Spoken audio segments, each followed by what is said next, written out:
তো এখানে যে কথাটা, যেখানে আল্লাহ তাআলা যাদেরকে ধোঁকাবাজ বললেন, যাদেরকে বললেন তারা মুখে ঈমান আনিছে, তাদের অন্তরে ঈমান নেই, তারা বলে ঈমানদার কিন্তু তারা ঈমানদার না, তো তাদের কেন আল্লাহ এরকম কথাগুলো বললেন? এই কথাগুলোর উত্তর আল্লাহ তাআলা কয়েকটা সূরা নিসাতে দিয়েছেন, সূরা মায়েদাতে দিয়েছেন, আরো অন্য জায়গা আছে, কিন্তু আমি দুইটা জায়গা থেকে আমি এই আল্লাহ তাআলার কথাগুলো আমি কোট করতেছি। আল্লাহ তাআলা বলতেছেন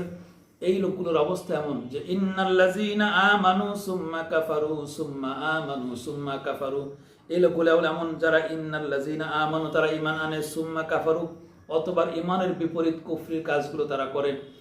সুম্মা আমানু আবার তারা ঈমানে ফেরত আসে, আবার তারা ঈমানদার হয়ে যায়, খাঁটি ঈমানদার হয়ে যায়, আবার সুম্মা কাফারু আবার তারা কুফরি করে, ইসলামের বিপরীত কার্যক্রমগুলো তারা করে, সুম্মাজদাদু কুফরা, শুধু এখানে শেষ না, তারা বেশিরভাগটা কুফরি করে, তারা ঈমানের ভিতরে থেকে কম, তারা ভালোর ভিতরে থেকে কম, আল্লাহর আনুগত্য থেকে বেশিরভাগ শয়তানের আনুগত্য করে বেশি।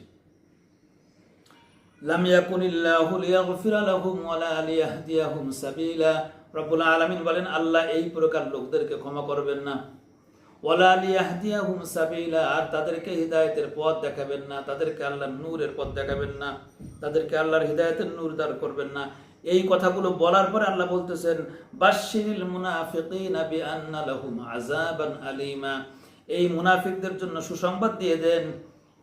তাদের জন্য আছে যন্ত্রণাদায়ক শাস্তি। আযাবের তো কোনো সুসংবাদ হয় না, কিন্তু এখানে আল্লাহ স্যাটার করেছেন, আল্লাহ তুচ্ছতাচ্ছিল্য করেছেন, উপহাস করেছেন, উপহাস করে বলছেন এদেরকে সুসংবাদ দেন, এদের জন্য আযাব রেডি। আমরা যখন বলি না তোর জন্য ভালো খবর আছে, বাসা আয় তারপর মায়ের হবে না, এই যে বাচ্চাদেরকে অনেক সময় অনেক শাসন করার জন্য আমরা এরকম ইয়ার্কি করে এবং কঠোরতা করে উপহাস করে কথা বলি, এই কথাটা আল্লাহ বলতেছেন কোরআনে।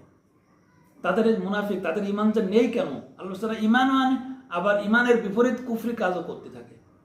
আবার বেশিরভাগটা টাইমে তারা কুফরির কাজই করে। দেখেন দিয়ে আয়াতের অনুযায়ী আল্লাহ যে মুনাফিকদের কথা বলছেন, আমি আপনি কি সেই মুনাফিকের ভিতরে পড়ে যাই কিনা? আমি তো দেখতেছি আমার চোখ দিয়ে আমার নিজেরই মুনাফিক মনে হয়।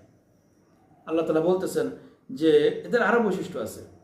আল্লাযীনা ইয়াত্তাখিযুনাল কাফিরিনা আউলিয়া মিন দুনিল মুমিনিন, এই লোকগুলো মুমিনদেরকে রেখে দিয়ে কাফেরদের সাথে বন্ধুত্ব করে, মুমিনদেরকে বাদ দিয়ে তাদের যত বন্ধুত্ব হয় খারাপ লোকের সাথে, তারা ভালো লোকের সাথে মুমিনদের সাথে বন্ধুত্ব করে না। কেন এটা করে আল্লাহ তাআলা তাও বলছেন, আয়াবতাগুনা ইনদাহুমুল ইজ্জাতা, তারা চায় ইজ্জত, চায় সম্মান, চায় সম্মান ইজ্জতের জন্য তারা কাফেরদের সাথে বন্ধুত্ব করে, ক্ষমতার জন্য সম্মানের জন্য তারা কাফেরদের সাথে বন্ধুত্ব করে। আল্লাহ তাআলা বলতেছেন ফাইন্নাল ইজ্জাতা লিল্লাহি জামিআ, সমস্ত ইজ্জত আছে আল্লাহর কাছে, সমস্ত ইজ্জতের মালিক আছে আল্লাহ। কিন্তু এরা কি করে, এই যেখানে যে আমরা যে আয়াতটা তেলাওয়াত করলাম